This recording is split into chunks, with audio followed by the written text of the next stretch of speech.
봄과 함께 부어주시는 주님의 은혜 안에서 녹아지고 피어나는 영생의 기쁨으로 또 다른 생명의 열매를 맺기 위하여 힘차게 달려가는 성도 여러분들이 다 되시기를 주님의 이름으로 축복합니다.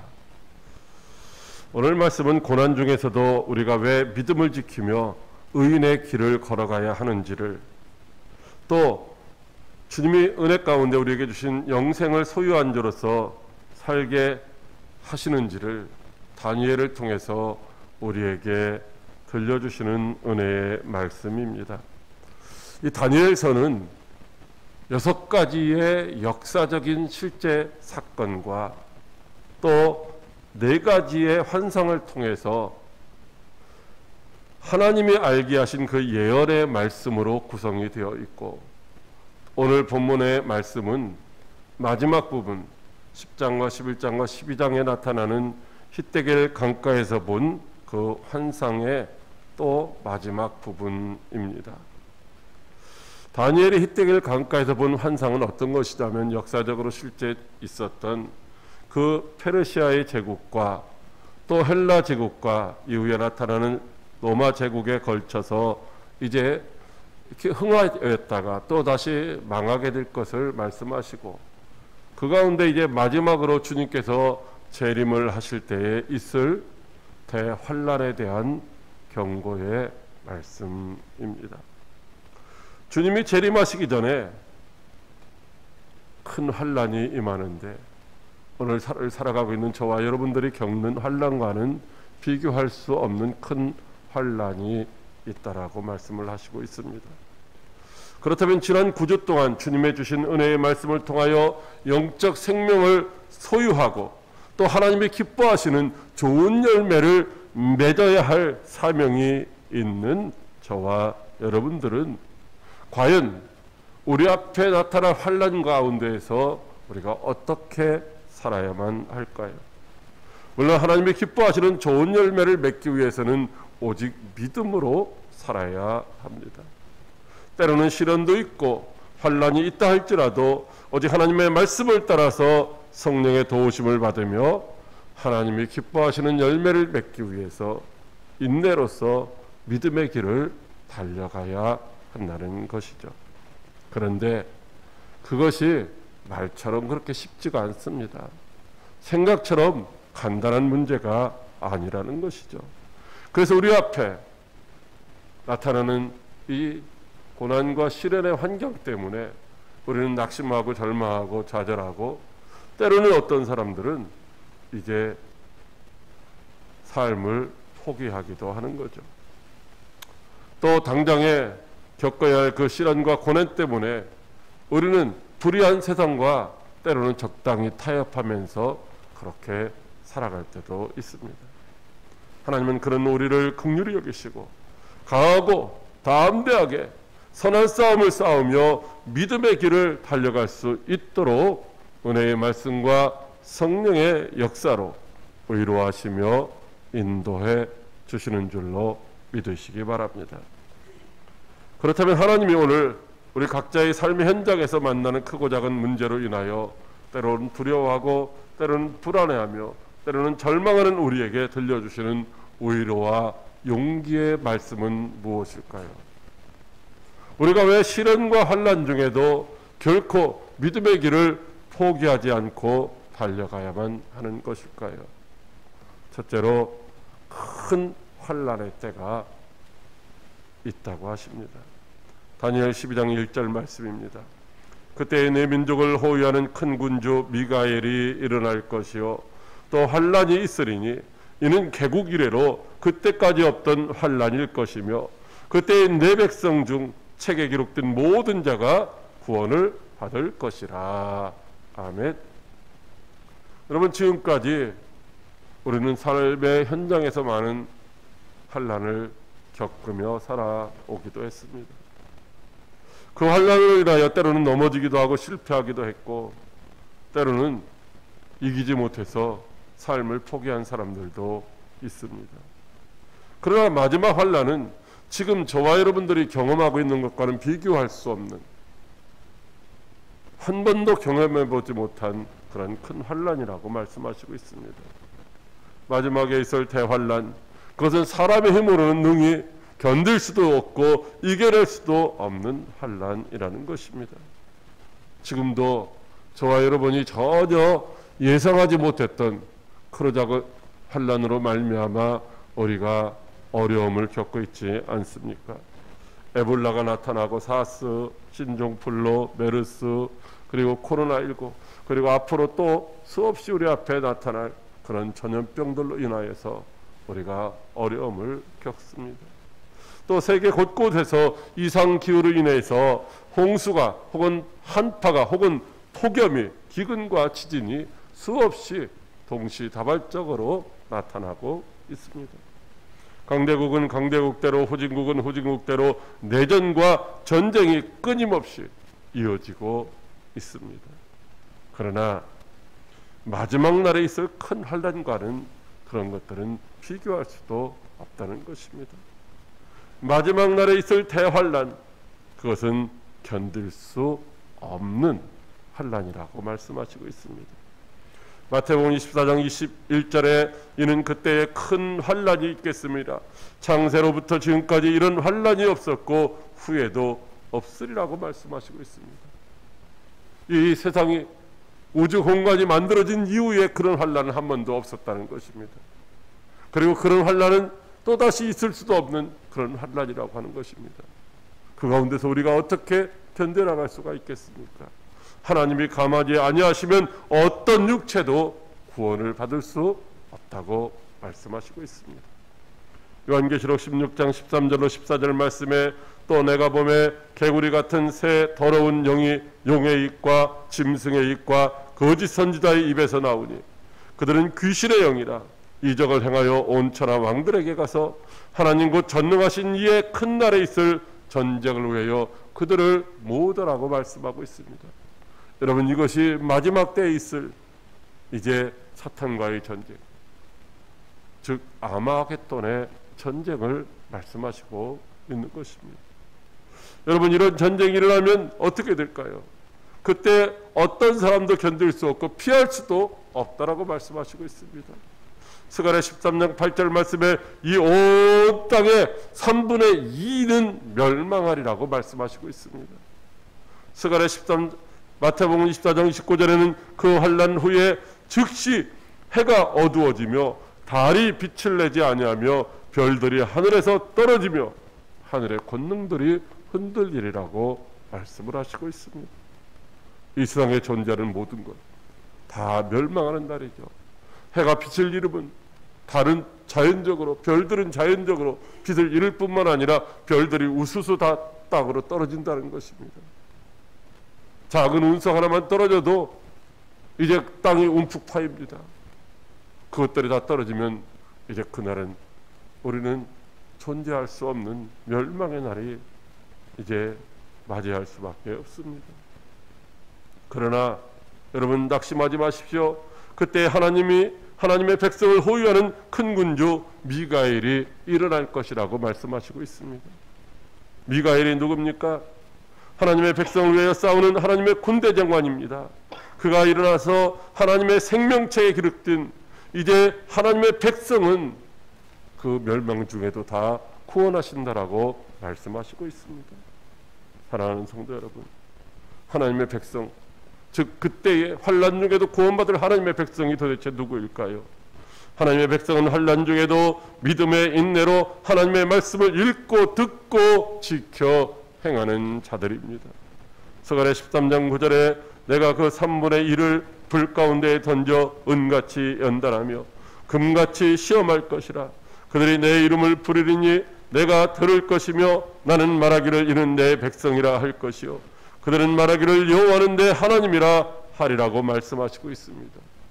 그때의 대환란 때에 이 모든 것들의 3분의 2가 다 멸망하고 3분의 1은 이제 하나님이 불 속에 넣지만은, 그러나 그 시련 가운데서, 그 고난 가운데서, 그 환난 가운데서도 이제 믿음을 지킴으로 말미암아 은같이 금같이 연단되어 그때 거기서 오직 주의 이름을 부르므로 말미암아 구원받을 자가 있다라고 말씀하시고 있습니다. 주의 이름을 부르는 자, 마지막 순간에도 절망하지 않고 주의 이름을 부르는 자, 하나님이 내 백성이라고 구원해 주신다고 말씀하시고 있습니다. 요한계시록 20장 4절 말씀에 내가 보니 예수의 증거와 하나님의 말씀을 인하여 목배임을 받은 자의 영혼들과 또 짐승과 그의 우상에게 경배하지 아니하고 이마와 손에 그의 표를 받지도 아니한 자들이 살아서 그리스도로 더욱 1000년 동안 왕노릇하리라고 말씀하시고 있습니다.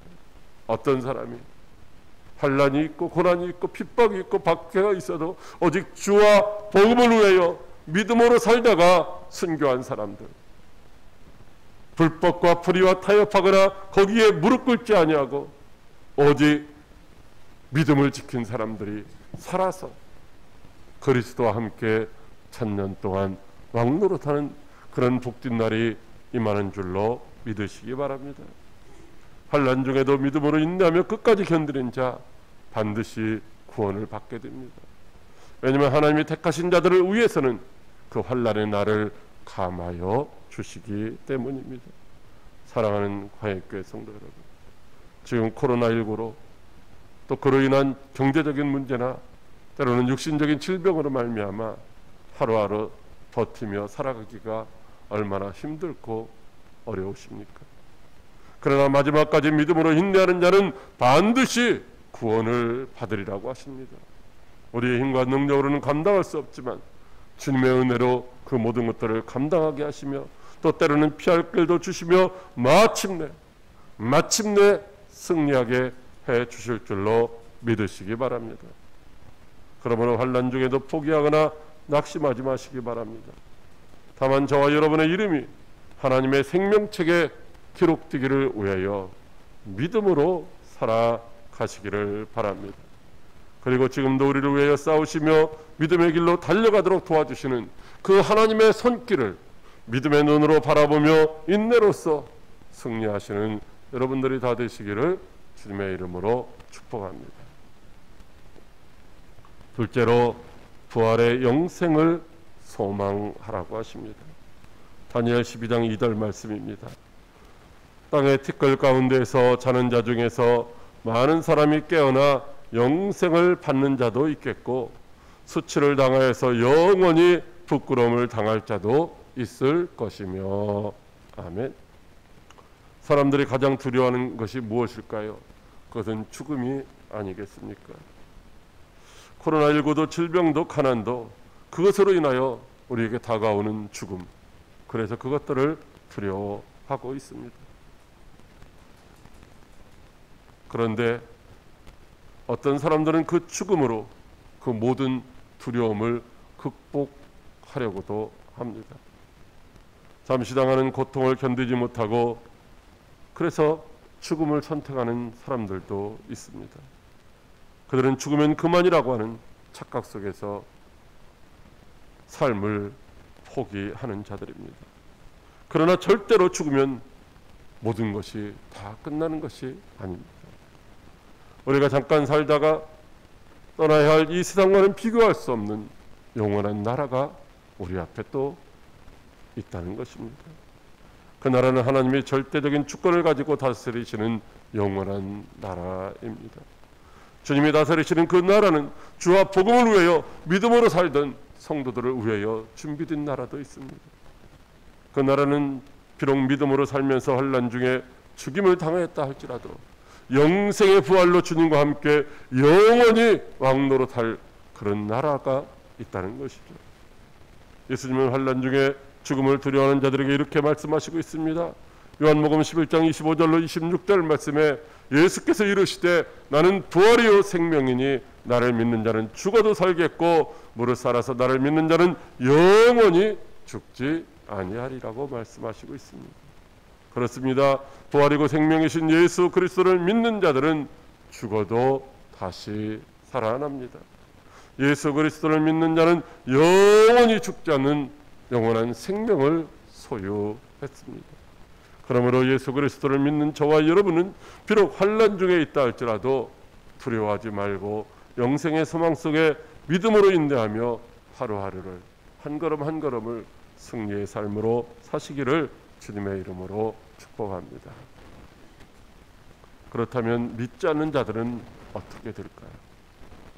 그들의 생각대로 정말 한 번 죽으면 그만일까요? 절대로 그렇지가 않습니다. 영적 존재인 그들도 역시 마지막 날에 부활하게 됩니다.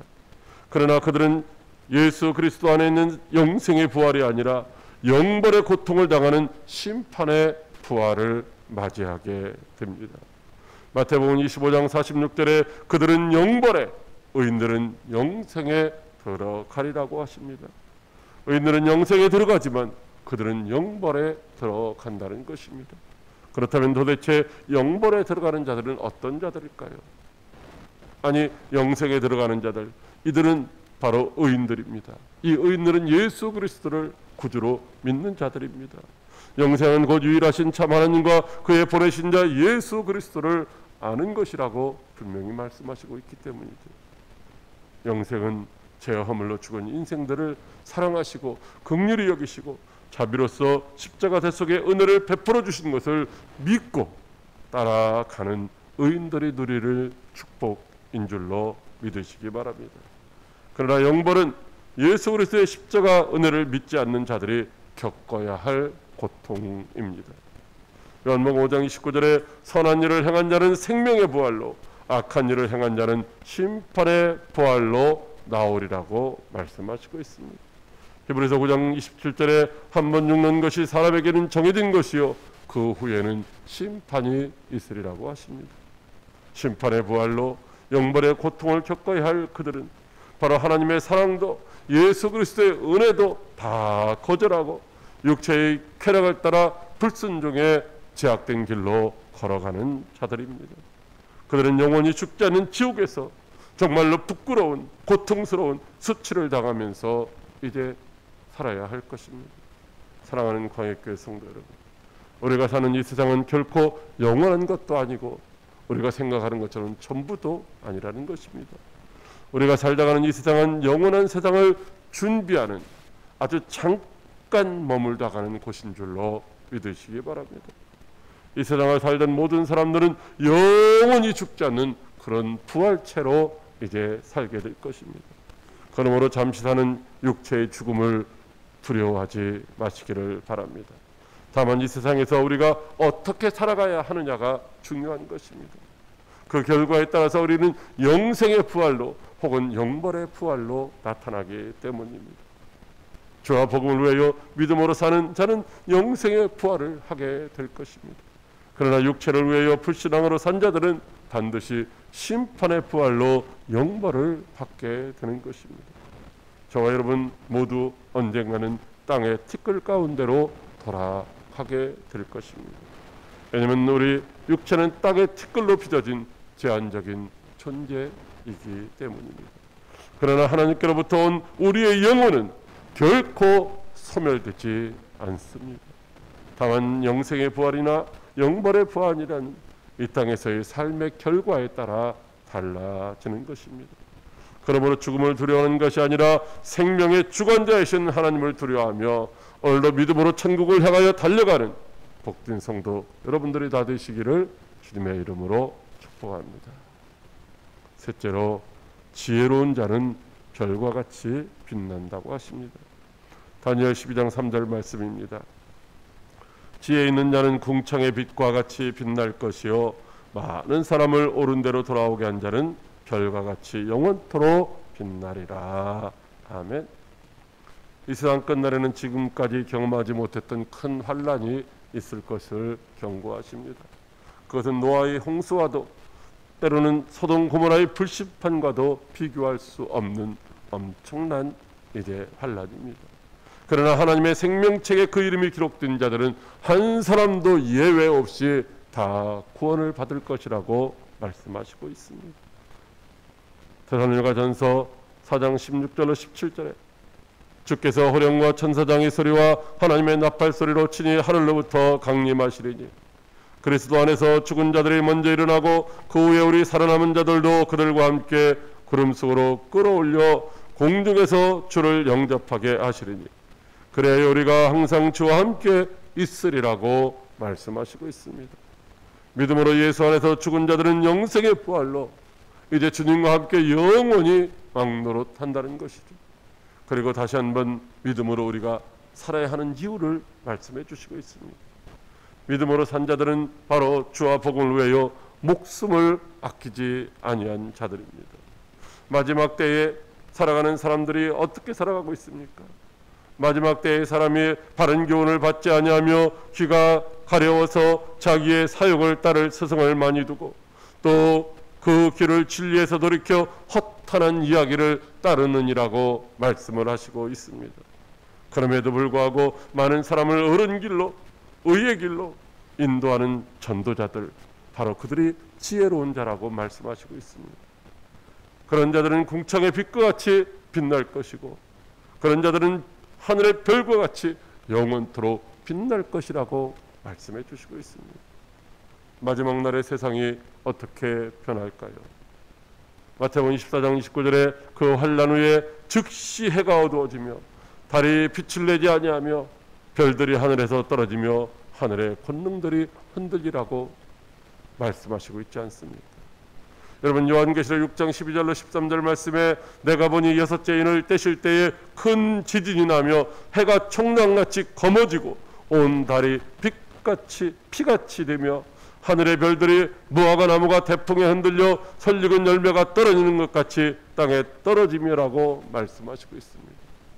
해가 빛을 잃고 까매집니다. 달은 당연히 이제 빛을 잃고 핏빛을 내게 되는 것입니다.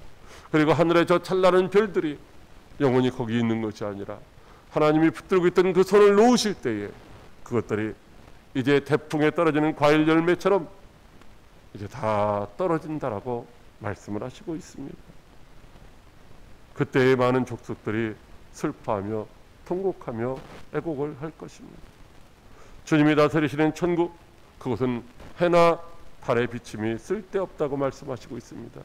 왜냐하면 하나님의 영광이 비치고 어린 양이 그 등이 되시기 때문인 것입니다. 그러므로 저 밤하늘에 빛나는 별들이 설익은 무화과 나무처럼 이제 태풍에 흔들려 떨어지는 그 환난 날에도 천국에서 저와 함께 영원히 왕노를 할 이제 저와 여러분들 하늘 별과 같이 영원토록 빛나게 해 주실 줄로 믿으시기 바랍니다.